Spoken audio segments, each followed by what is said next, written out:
Morning, guys. Well, I'm gonna start this off. I've done videos before. You know, I did walk and talk videos when I used to go on my walks down the dirt roads here, and so I'm a little familiar with doing that. But that was pretty tough doing that, carrying a camera in one hand, a walking stick to beat the dogs off in the other hand. I still go on walks, but I do them on a treadmill now. So it's not gonna be a walk and talk. It's just gonna be me sitting here talking. But you know, the reason. Thanks for all the encouragement for doing this. And that's why I'm doing partially why I'm doing it. I got a lot of encouragement from people out there, and I'm not going to start my own channel. I'm going to post these on our channel. And the other part of that reason is it'll give Marissa a day off or 2 days off, just depending on how many of these I do every week. But I keep telling her she's getting burnt. She's going to get burnt out. She's been doing this for a couple of years, and every day, man, posting a video. And it's not just a video; it's the editing and creating another video while she's trying to edit one, and she needs a little bit of a break. And that's the other reason I'm doing this. Give her a day off every now and then.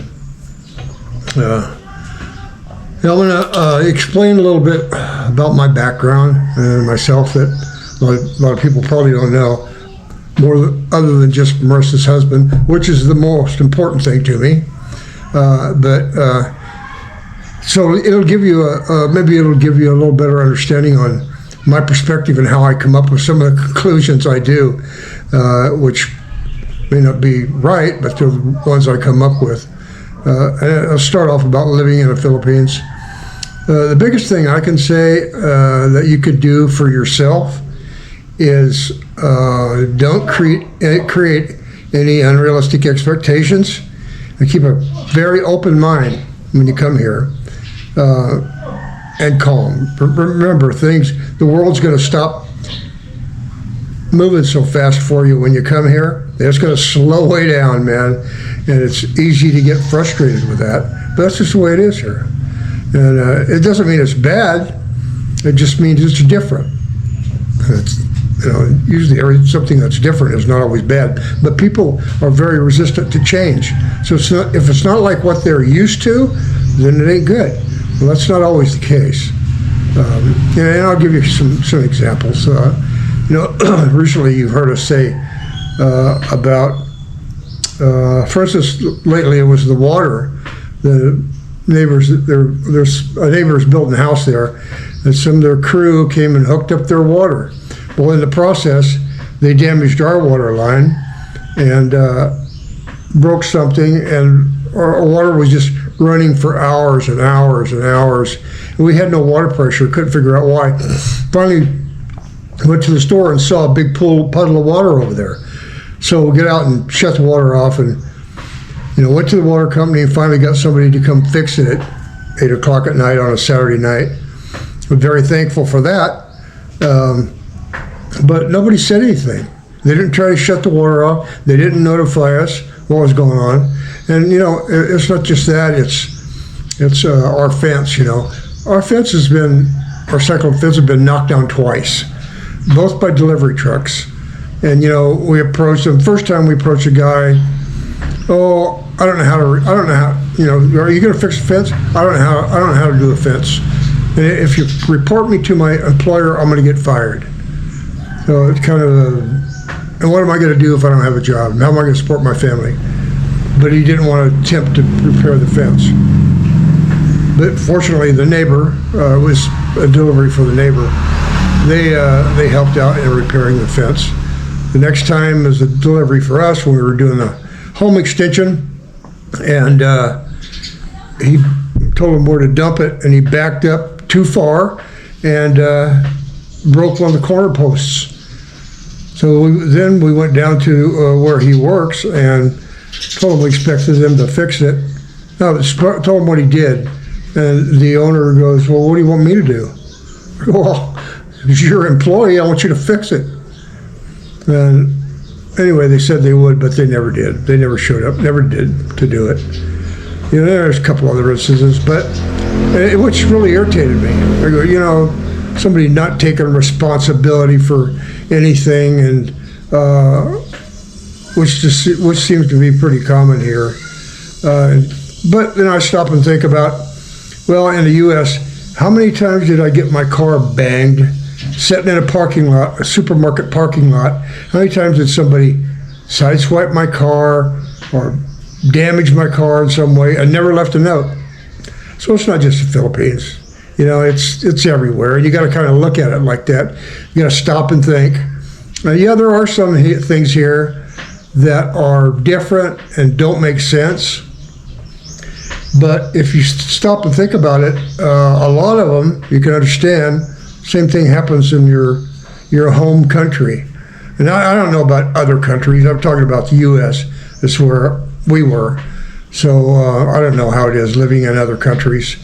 But I'm assuming most Western countries are the same.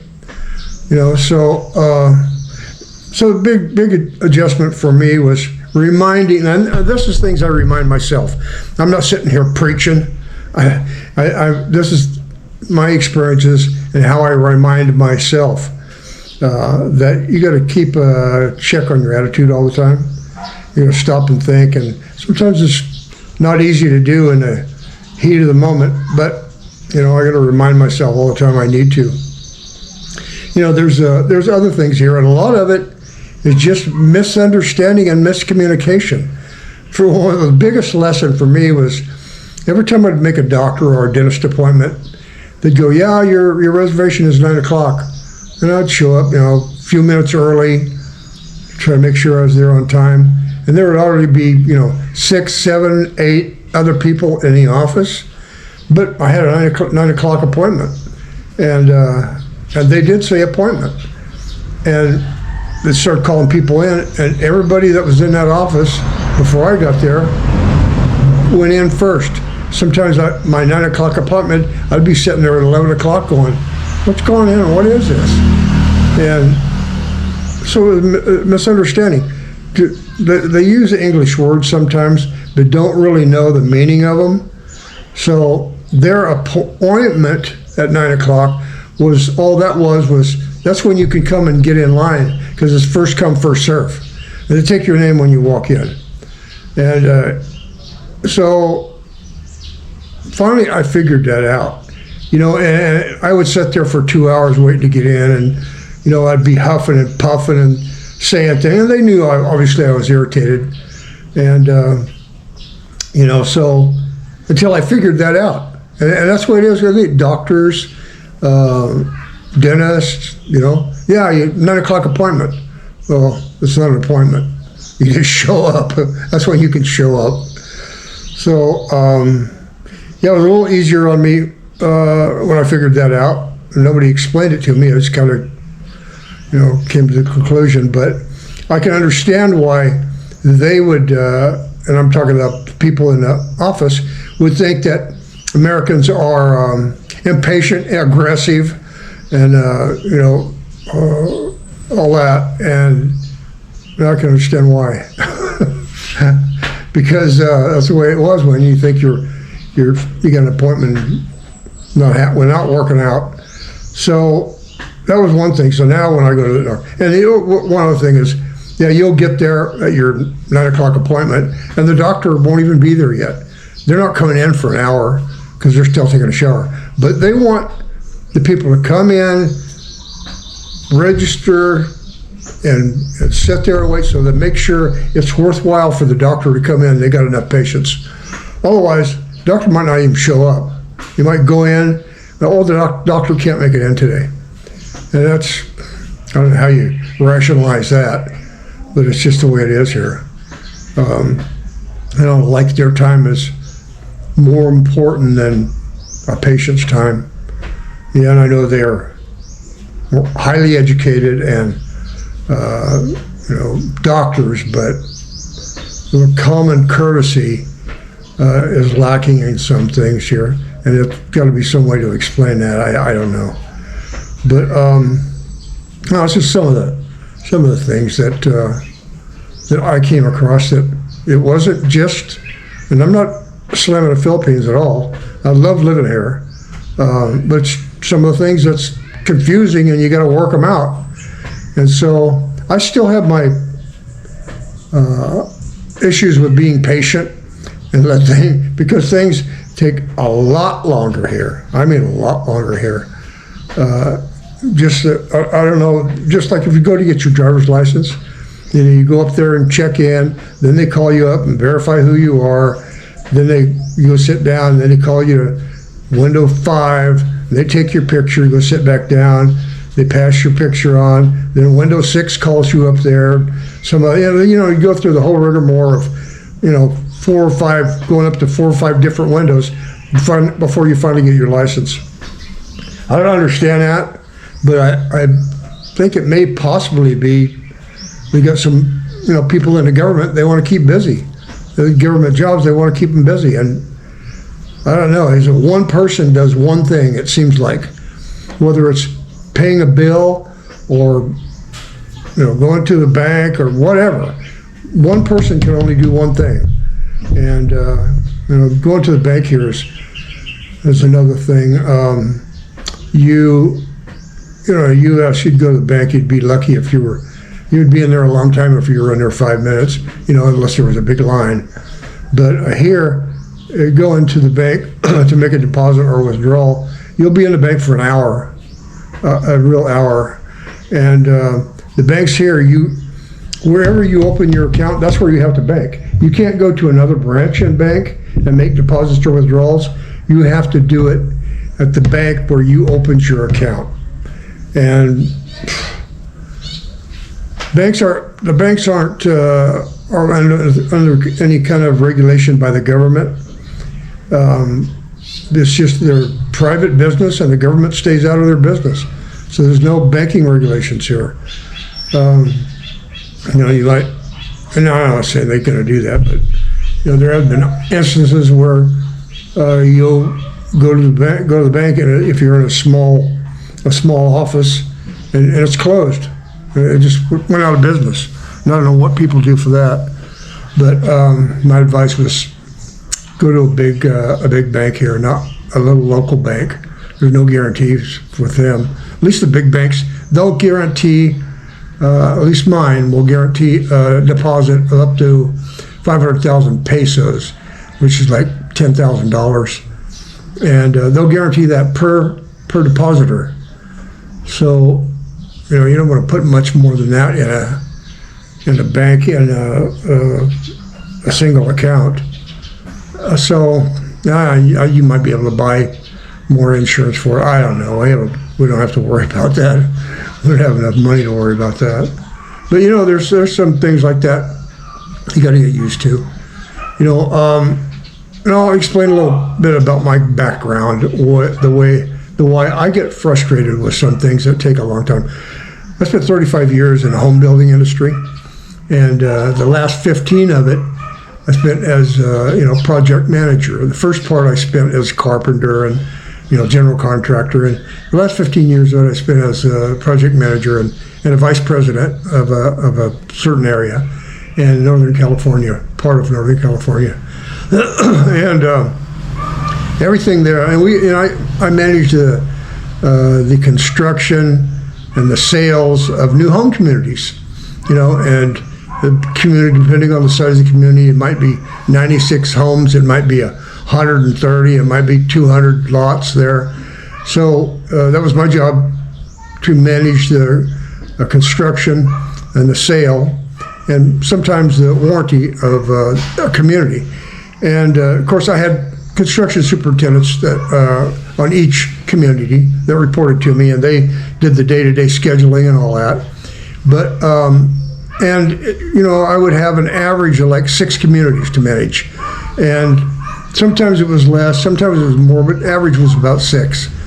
And so everything, your job security, your future with the company, all depended on your profit margin and your customer satisfaction. And customer satisfaction for home builders, big home builders, is a driving force behind everything. They want everything delivered on time and in good condition, and your customer satisfaction, have to be good. So, it was my job to instill the urgency and then the standards of quality to the people that reported to me. And so doing that took a good amount of time with some people. Other people got it right away. But ultimately, the buck stopped with me. If things went wrong, they came looking at me going, why? So there was a lot of pressure to perform in that industry like that. And that was your job, just security, how you performed and what product you produced and the bottom line, net profit. And so I had always a sense of urgency. Hurry up, do it fast, do it quick, do it good, make sure everybody's happy. And, drill that into my head for, years and years. And that's the expectation. That's the expectation I came away with. And it was terrible for me coming here because there is no customer service here. Nobody. For instance, we go in a store to buy something, even a department store. Go into a department store in some department to buy something, and put it on the counter and go, "Oh, we don't have change for that. We can't sell you that. We don't have change for it." They don't say, "Oh, let me go get you change," or try to help you in any way. Just, "No, we can't sell it to you. We don't have change." So if you want to buy it bad enough, you go find change somewhere else. And it seems like they don't care if they sell it to you or not. And if you don't like it here, go somewhere else. That's kind of the attitude here. So there's not much emphasis put on customer service here at all. So that's one of the other frustrating things here, and especially for me, that I had to deal with. So a lot of the issues I had here, I'd say most of the issues I hear, was because of my attitude. Because I had unrealistic expectations. Of course, I'd watched some foreigners' videos, and they kind of gave me a few heads up on a couple things, but not anything in depth. And I had to learn most of this on my own and try not to be frustrated with it. It's getting easier for me. Been here 7 years now. It's getting a little easier for me because I understand more. But I still fight my own attitude, and that's the message I'm trying to get across here is, Philippines can be paradise. Make your paradise anywhere you are. And, but it's all about attitude. It's all about your own attitude and your outlook on it. There are some great things about the Philippines. I tell you, the family values are about, it seems to me, like what the U.S. was like in the 1950s. Very conservative here. But family values family is the important thing to Filipinos here. It's all about family, and which is great to me. That's great. Just like Marissa's family, everything is about family, and I really admire that. These people are the salt of the earth, man. They're just good people. They'll do whatever they can to help you out. They'll give you the shirt off their back. Of course, I guess everybody's not like that, but I'm speaking generally about the population and the culture here. Hard workers, and you got to understand there's not much money to be made here for a citizen. The price, if you're a farmer, the prices seem to fluctuate whenever the harvest comes around. The prices go down that the farmers get. And I sympathize with the farmers because her family are farmers. So there's a lot of things here but that's their way of doing things.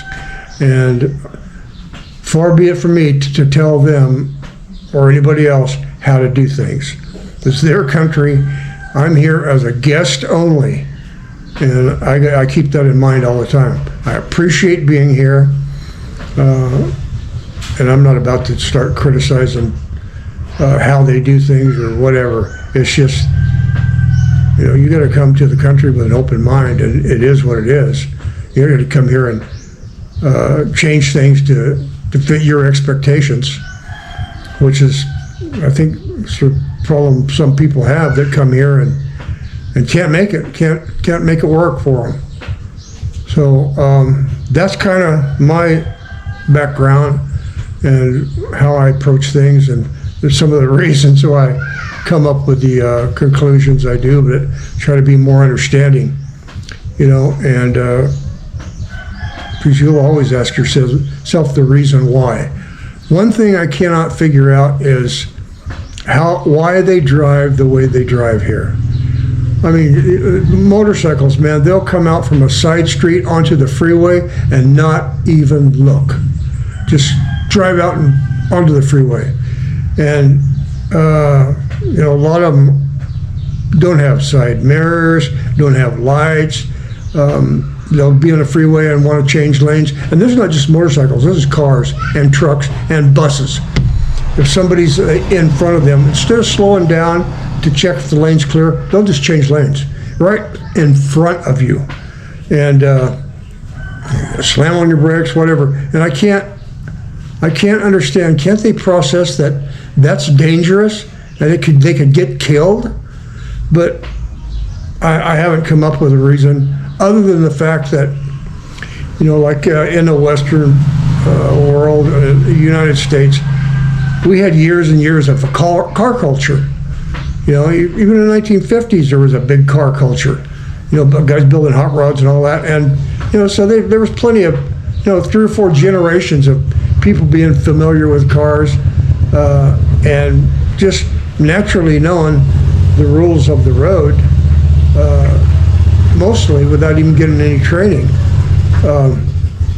So here, they haven't had that. I think the average family here didn't even have motorcycles until 2 or 3 generations ago.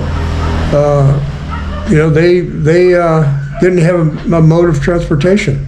So the car culture thing is plus I think their education process on driving is a little lacking. It's all about training. It's all about training on anything to get real proficient at it. You need training and experience. So, but people, like I said, people are resistant to change. My daddy did it this way, and I do it this way. And it was good enough for them. It's good enough for me. And I've had we had some instructors from the driving school tell us that in seminars that people don't want to change. They don't. And they, even though they have a lane stipulation here, left lane for faster cars, right lane for slower cars, all the trucks, buses, driving in the left lane. And that's because they always did it. There's no reason to change now. It's always good enough. So, so I said people are resistant to change. Even carpenters, man, we'd get a carpenter, try to train them and show them a new way of doing something. They didn't want to do it, man. They wanted to do it the way they always did it. So it's just human nature, I guess.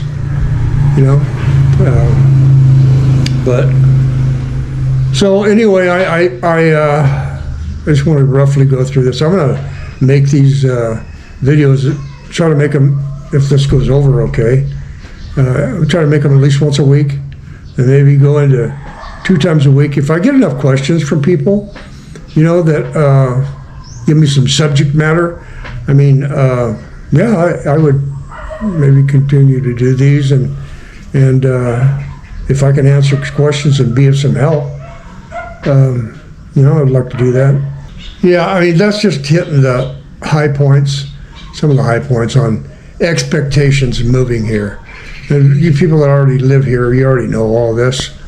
But, I wanted to treat this as a beginning for me and a beginning for some of you that are considering moving here. Always about attitude. Always keep your attitude in check. Don't create unrealistic expectations. Just like when we would build a home, and somebody would, right after we started it, may just have a foundation in. somebody would go into the sales office and buy it. They wanted to know when that home was going to be delivered, so they could plan their life. We had to give them a delivery date, and it had to be a good one. We had to stick with it. So that was creating expectations there with the homeowner. So we had to be pretty accurate and stick to it. A lot of pressure. This is the most stress-free I've been in my whole life. Yeah, I mean it's more than vacation. It's something I've never experienced before, about being stress-free. So that's great. But we were lucky here that when we came, and we were able to save money over the years and improve our home, and a couple other things that we wanted to do. Able to get a car. We didn't have a car when we came, so that was through sacrifice, a lot of sacrifice, and it didn't happen. Change didn't happen real fast. It just do it when you can. But time just goes by here, and it's enjoyable. It's not high pressure living, and that was the main thing about getting out of the U.S. and getting over here. There's all the pressure there, man. And even if you didn't have a high pressure job like I had, there's still all kinds of other pressure, man.